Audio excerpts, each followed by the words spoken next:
How's it going? What's up and what's happening there? Blessed, beautiful souls. Welcome to the Crypto Bliss Show today. And I am so excited to be here with you, of course, once again.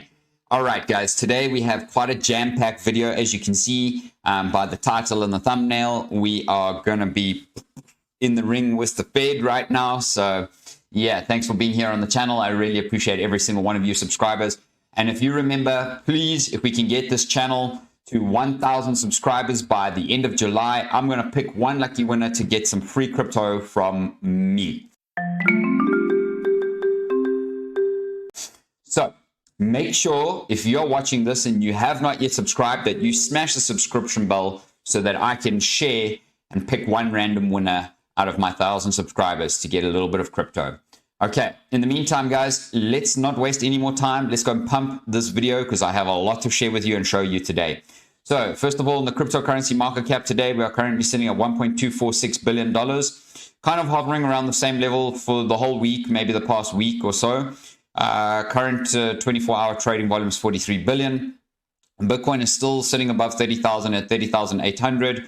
Ethereum at 1927, BNB at 241. XRP at 47 cents, Lido at 19.27, Cardano 28 cents, Dogecoin is 6.7 cents, Solana 19.67, Litecoin 105, Polkadot 5.28, Polygon 68 cents. Bitcoin Cash seems to just be continuing its pump, so that's amazing. Wrap Bitcoin is also continuing its pump. Shiba Inu gets further down the chain at 7.59, Avalanche at 12.88. And Chainlink at 6.39 and Cosmos at 9.54. So Cosmos is falling down slowly, but it's okay, guys. It's okay because a lot of the liquidity is $600 billion is pretty much locked up in Bitcoin right now. With the Fear and Greed Index at 56, we have a lot more movement toward the downside today from the Fear and Greed Index. It's about 5 points down, which is quite a bit on the Fear and Greed Index chart. Then the crypto bubbles today, obviously a lot of these are in the red, guys. You can see that. So Theta is down in the red by 5%. Again, BSV and Bitcoin Cash are up. ZEC is up and FTT is slightly up. The rest of the coins are all down, guys, all down. And remember, what do you do when the coins are in the red? Let me know down in the comments below. I want to know if you guys are actually listening to me when I make these videos for you guys. So let me know what you guys think down below. When it's in the red, you do what? When it's in the green, you do what? I would love to hear what you have to say down below.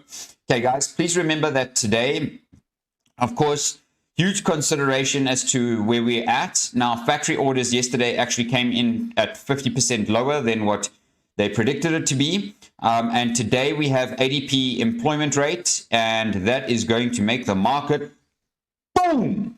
But normally you get like it's called a Death Star candle, where it wicks both ways and then kind of has a little bit of a body candle. And then whichever, if it's in the green, then that will obviously head to the upside. If it's in the red, it will obviously continue the pattern to the downside. And that is generally how that candle works. So we've got ADP, we've got initial jobless claims, we've got US trade deficit, we've got job openings, and the S&P US PMI flash. S&P flash US services PMI today and the ISM today. And then, of course, tomorrow is non-farm payroll. So between today and tomorrow, guys, the market is going to get a little bit of a right hook and a left hook somewhere, and all of that. Now, guys, I have a strong feeling that the news that's going to come out between today and tomorrow is going to make the Bitcoin price pump, not fall. So, and I say that because the numbers that are coming in, the employment rate, the non-farm payroll, I don't think we're going to hit anywhere near a number like this that we did last time. Now, I say that because typically so much of the US economy has essentially been slowing down in many ways, other than the stocks, which have actually been rallying. And if you guys watched my video yesterday, this one, you guys would have seen that and how that actually ended up working in our best and most beautiful favor. So with that being said, obviously I got a lot to show you, as you guys can see. So we are talking about the Fed Now coin. Now, before we go and talk about the Fed Now coin, okay, and what's going to happen there, have a look at the US dollar chart. Okay, this is based on the 4-hour, as you can see, and the 4-hour is giving us a double top at a strong level of resistance, which means that this is a supply and demand zone as well, and a price action zone at 103.50. So that's a round number essentially. We also have the MACD that is looking as though it wants to start coming back down, although there hasn't been much movement in the MACD, as well as the RSI also making a little bit of a downturn on the 4 hours. So that's all very, very strong information to tell us that the dollar will continue its fall. Now, guys, with a double top, generally you get quite a crash. Boom. Okay. And with a triple top, the crash isn't as bad. Okay. Now, the crash with a triple top is generally kind of somewhat down, and then it makes a move back up. We haven't got a triple top yet. Okay. We've got a double top. Very simple. Okay. Double top is also starting to have some sort of M-shaped pattern, and this would be the neckline. If we break the neckline, we then have to consider the next target out of the neckline, which would bring us to a level that is below here, which would essentially then start to create lower lows for us at that point. Now, that would be very interesting to see this start to happen.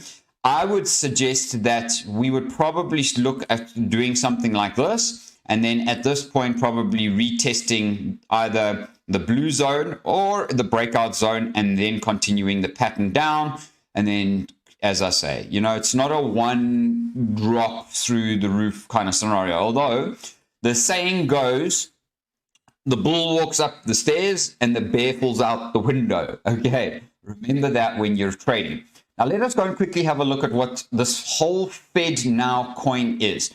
Now, these are not this particular article, but there's information about how the Fed announced that they would bring out the Fed Now coin by July. And guess what? We're in July. We're pretty much 1/4 of the way through July already. So, with that being said, okay, Fed Now is coming in July. What is it and what does it do? Now, this article was from June 26th, so that's about 10 days ago, okay? So this is most recent article. So on the March 15th, the Federal Reserve announced that the Fed Now service will launch in July 23. Fed Now will facilitate nationwide reach of instant payment services by financial institutions, regardless of size or geographic location, around the clock, every day of the year. But what exactly is the Fed Now service and what does it do? So this article is going to tell us exactly what it is, and a new and different payment rail is exactly what it is. So if you come down here, so basically what they're going to do is support retail payments. So where does FedWire stand? Now, I'm just going to read the summary of the article. So FedNow is a new interbank RTGS payment system that will support instant clearing and settling of retail transactions. Individuals will not have access to FedNow directly, but instead will have access to the instant payment services offered by their financial institutions. FedNow will allow participating institutions to transfer funds between their customers and provide immediate availability without incurring credit exposures. Because of their speed and convenience, instant payments, whether between individuals or between a business and customer, are expected to grow in the United States as they have grown abroad. With FedNow, Federal Reserve is supporting the growth of the segment of the payment industry. Now, I'm going to say to you guys, this isn't healthy for retail investors like us. And I'm going to show you why. Okay, so first of all, the Fed, and this article is from June 29, so it was 3 days after this article, okay? And this article is from Reuters, a pretty decently, you know, all of the big companies are, you know, held or suppressed by other financial institutions. So this was about 7 days ago that the article is actually updated. So the Fed says 57 firms set to use the FedNow instant payments after late July launch. So it's coming in late July or later this month. And essentially, The US Federal Reserve announced on Thursday 57 firms have been certified to utilize the FedNow instant payment systems after it launches in late July. The Fed did not provide a specific date for the launch, but 41 banks and 15 service providers, including large firms like JP Morgan, Bank of New York, or Mellon, US Bancorp, Wells Fargo, have completed formal testing and will be ready to provide instant payments and the service. Now, guys, while we are going to just be patient here, I'm going to show you a few things after this, but I just want to give you a little bit of a story that actually happened to me yesterday. Okay, so I'm supposed to be receiving, I got a payment in from PayPal, okay, and basically I'm trying to withdraw my funds from PayPal. So I have a US client that paid into my PayPal account, and now I have to withdraw that money into my local bank account, one of my local bank accounts. And essentially what I was told was that it would take up to potentially five working days for that money to reflect. Now I said, oh, that's very interesting. Why would it take so long? So the lady actually detailed it for me on the phone. And she says to me, well, you know, PayPal has to clear it with the American bank. It then has to be put into the American bank account. Then it has to be transferred from the American bank account into the local bank that I'm using. And then from the local bank, they will put it into my account. So that's PayPal getting a fee, the American bank getting a fee, Swift getting a fee, my local bank getting a fee. And before I've got my money, it's down like 10 to 15% of the original balance that I'd charged the customer for my services. So if I had to look at it, the transaction fees for that amount was $10, okay? Which is pretty substantial for what the transaction was. Now, I have to say to you, if I have to use crypto, which is what I do already, that's why I run this channel. And if you guys are enjoying the video, make sure to like the video, subscribe to my channel, because I bring awesome content like this to you on the daily without fail. So thanks for being here. And guys, of course, if you want to trade crypto with me for exactly the same reason that I'm about to tell you right now, make sure to hit my Bybit link down below. That will give you a beautiful gift, a $30,000 gift for you when you use my link signing up, as well as my BitGet link down below. That will also give you a nice, beautiful gift. Now, guys, in this beautiful transactionary hearing that I had with my bank, basically what they were telling me is that there's 5 intermediaries before I get my money that will take a piece of the pie, okay? And essentially what happens in crypto is if I'm taking money out of my bank account and putting it into crypto, there's only one transaction fee, okay? That's it. Plain and simple. And the transaction fee is more along the lines of 10 Rand, which would be probably $50 cents in terms of the transaction fee. Now, that is a substantial amount, much less, okay, in terms of fees, timing. When I do the transaction, it shows up in my crypto account immediately. And then what I can do with my South African rands is I take my South African rands and I buy Bitcoin. As the example, I buy Ripple. I've explained this to you guys before, that I actually buy Ripple and BNB and AVAX whenever it is that I want to use transfer money from my one crypto account to another, because those three are actually the fastest and the cheapest out of most of them. Okay, so I just want to go and show you, and I want to tell you that when I'm doing a transaction there, it cost me $1 which is around 20 South African cents, okay, to do the transaction. So if I just had the crypto in my account, it would take me 5 minutes, less than 5 minutes, probably maybe around 2 minutes to have the transaction finalized and completed. I could literally, in 5 minutes, transfer money from my bank account into my account, my crypto account. I can then buy whatever crypto it is that I want with my South African rands. Then I can trade it into whatever crypto it is that I want, send it to another exchange if that's where I'm holding that specific crypto in my portfolio, and do all of this in under 5 minutes and in under a transaction fee of $1. Way under $1. So why would anybody want to use the banks and the bank money? And this is exactly why I'm going to show you this video right now. So make sure to stay tuned right to the end, because I'm going to talk to you about the Bitcoin chart and exactly what's going on there as well. So give me one moment. The Federal Reserve is considering a digital dollar. The implications for privacy and freedom are frightening. Hello, I'm Steve Forbes, and this is What's Ahead, where you get the insights you need to better navigate these turbulent times. Central banks around the world are examining whether they should create digital currencies. China is gradually enrolling one already. Japan may launch a digital yen by 2026. India is moving ahead in this front. The Federal Reserve is on the bandwagon here, where experiments and studies are already underway. These moves to what is dubbed a central bank digital currency, CBDC, may sound like making sure financial institutions are keeping up to date and ensuring currency stability amid cryptos that are crashing in value, along with the sensational multi-billion-dollar collapse of crypto exchange FTX. Now, advocates say CBDCs will help central banks better fight inflation because they'll have more direct control over the money supply.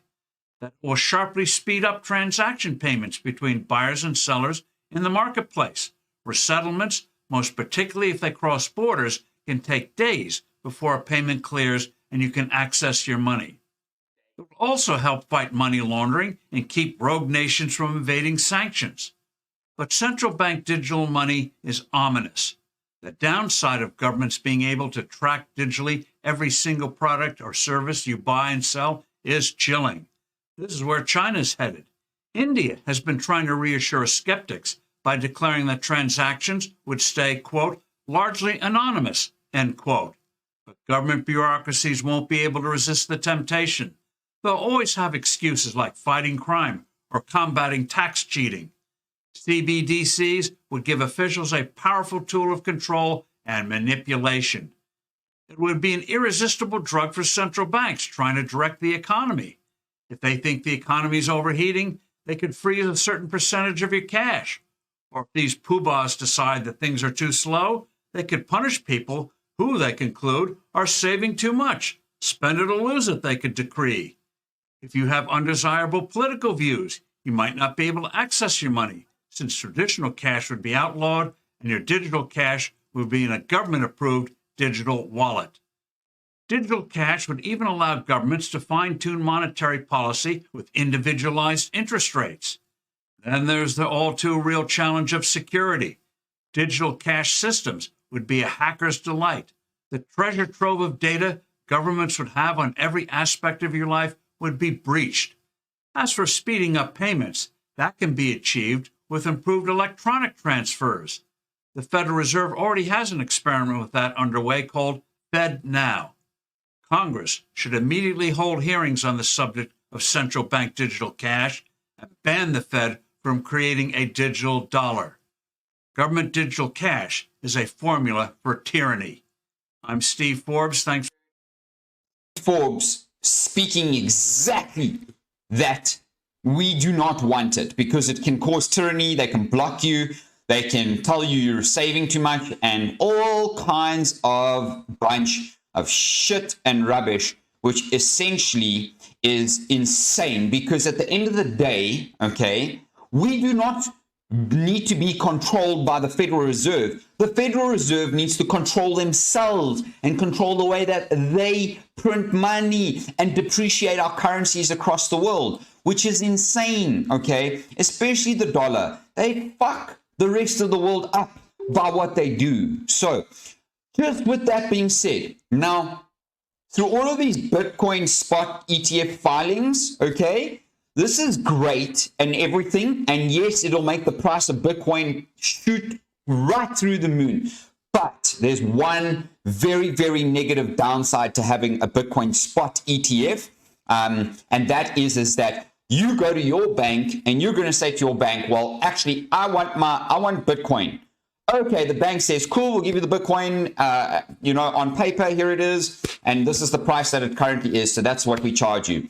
But guess what? Just like they do not hold any gold reserves, they will not have any Bitcoin reserves, and nor will they ever intend to do that. And this is through a process called fractional reserve lending. They actually don't have to hold any more capital or any assets within their bank, only on their balance sheet, by being able to lend that asset out to somebody else with a high interest rate fee. So this is where this becomes very, very concerning, because the Bitcoin spot ETF filing is to include surveillance sharing with, so similar to BlackRock, etc. And that's why they're going to run through Coinbase. So for me, this is not actually a trustworthy mechanism, and it completely removes the exact identity that Bitcoin was produced or made to experience for you and I. Decentralization, privacy, anonymity, and these things matter because you are your custodian of your own bank when you have Bitcoin, and you're storing it in a DeFi space, because that's exactly what Bitcoin is supposed to do, and that's what crypto is supposed to do. So by including surveillance on a spot ETF, do you think that you're going to have control over your Bitcoin and your money? You better think twice about that. So as much as this is beautiful, and of course, I'm going to take full advantage of the situation, buy more Bitcoin, but I'm going to keep it on my DeFi.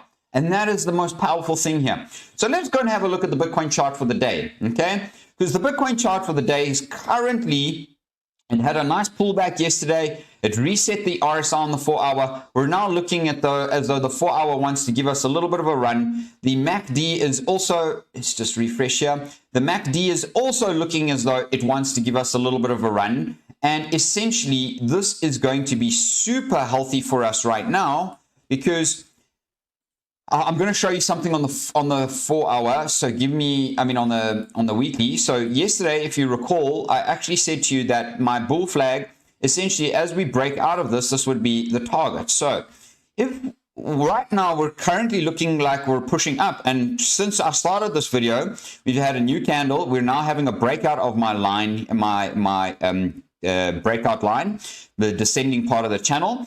And essentially the RSI is breaking up. The MACD is starting to pull up again. So guys, this is telling me that Bitcoin actually wants to be pushing up. It doesn't want to be held back by any of the nonsense. Now, on the daily time frame, it does look a little bit different. The MACD does look like it wants to sell a little bit. The RSI is looking like it wants to sell. But guess what?